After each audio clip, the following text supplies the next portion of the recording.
We have a vision to be an international university of choice, anchored in Africa, dynamically shaping the future. Our mission is to inspire our community to transform and serve humanity through innovation and the collaborative pursuit of knowledge. To fully embrace the digital universe which we are beginning to inhabit, this is what we do at the University of Johannesburg. UJ, where the whole is far greater than the sum of its parts.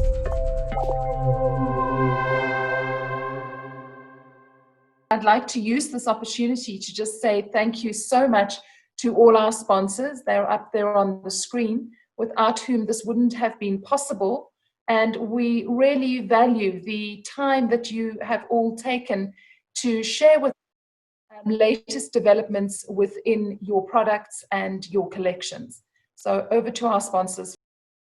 Thank you very much. We have Peter Foster from Wiley, who is one of our sponsors.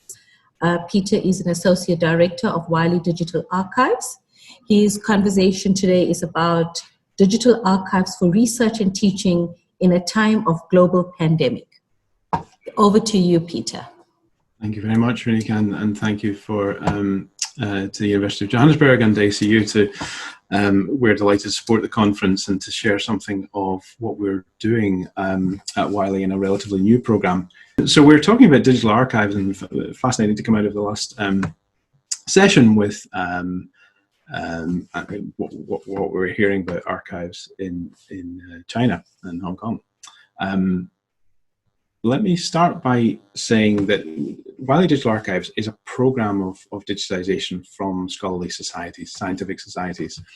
So we'll say a little bit about what we might find in a society archive and what's unique about that. And then I'd like to introduce you to the various partners that we've worked with so far in the programme that you can see listed here. And perhaps we'll end with a brief note about the tools and then the platform that's been designed for teaching and research in this time of pandemic. I'd love some questions as well, so please do put those in the chat, and I'll attempt to answer them perhaps at the end. Starting with what really we're talking about here, I say we're working with scholarly societies, scientific societies. I joined the programme last year, having worked in primary sources in other places, and the society archives are unique in the sense, both in terms of the range of content. You'll see here we're referring to the kind of copious variety of the material types, and you'll see a few examples of that in the slides as I go through. But the reason Wiley's doing this, the reason there's Wiley Digital Archives, is partly because of those relationships between Wiley and societies in publishing their journals, of course. And so the conversation began around what those societies hold in their libraries and archives, and how we could make that more available for research and teaching globally.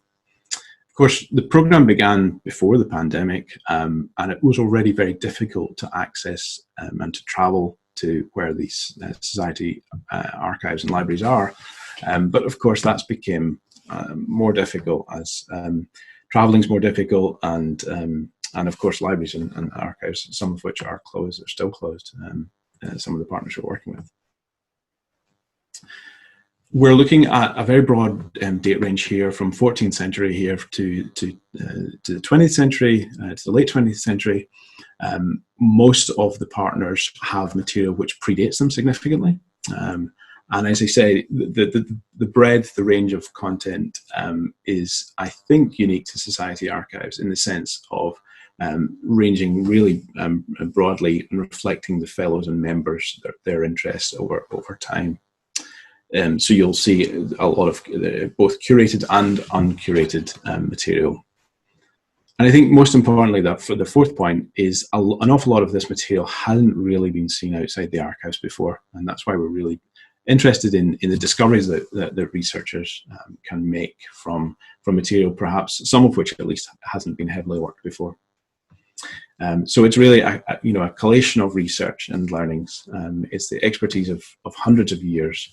And I think that last point as well is important, that societies, the scholarly societies and scientific societies are made up of a broad range of people. This isn't a single view of the world. This is actually quite a broad view of the world that's reflected in these collections.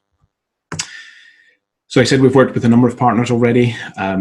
These are those who we've been working with so far. We began with the Royal Anthropological Institute and the New York Academy of Sciences, then the Royal College of Physicians, most recently perhaps with the Royal Geographical Society, and are now working on a collection related to the British Science Association, their historic collection, the British Association for the Advancement of Science, and some related material to that.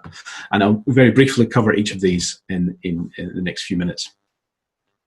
So starting with the Royal Anthropological Institute, we're looking at, we've digitized, in fact, essentially the majority of their archives and library.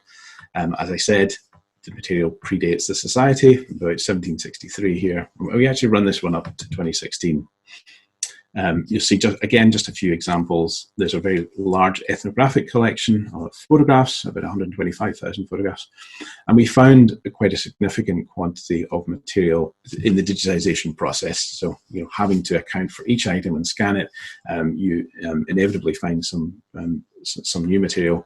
We found around 7,000 photographs alone as part of the digitization program.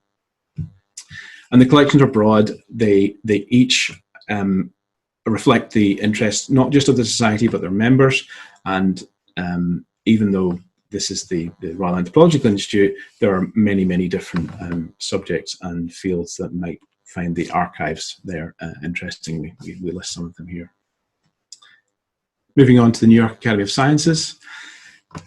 Again, it's almost the entirety of the New York Academy of Sciences. I say almost because if there are privacy concerns or some copyright concerns, then there may be a little bit that we can't include, but otherwise we're looking to include everything in the collections.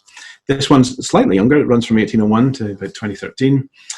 Again, a broad range of content types. And as true from across all of the collections, the content is almost entirely unique, and it's from new scanning. This is not, we're not duplicating material that's already been done before. In fact, we deduplicate printed books against other major digitization programs. So we're not duplicating what's already been done.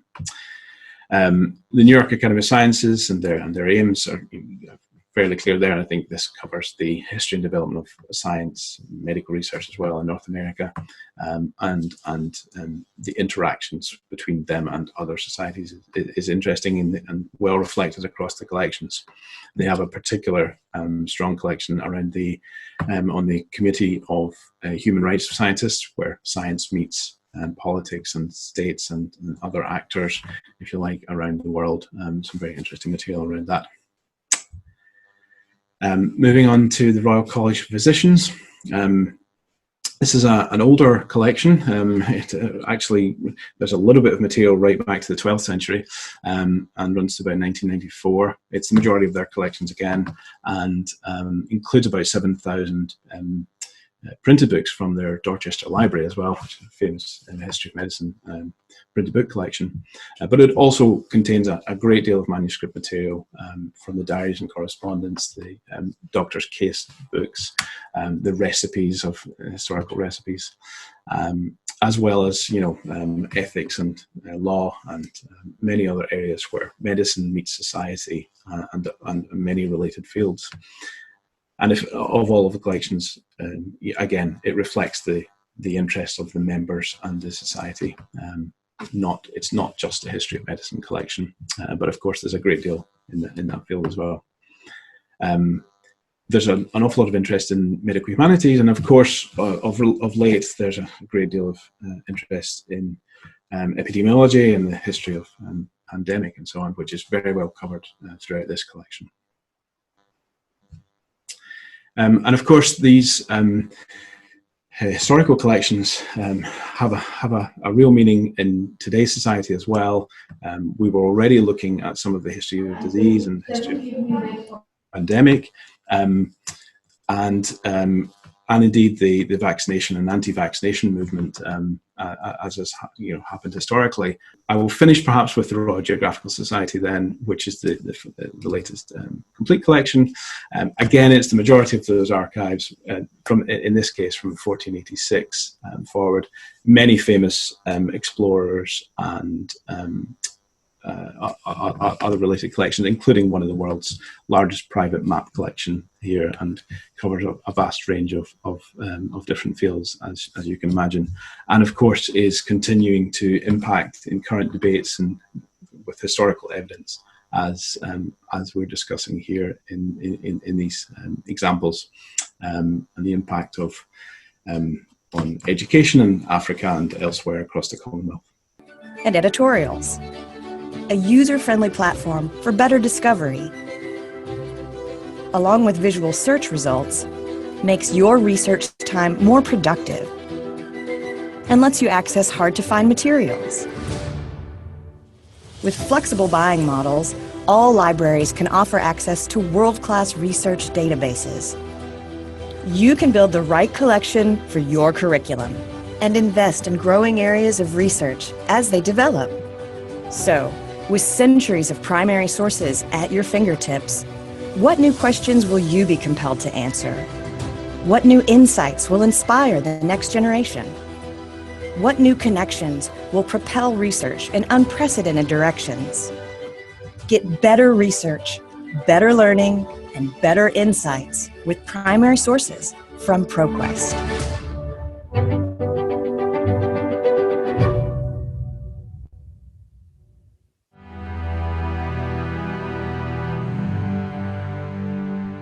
The University of Johannesburg, the future reimagined.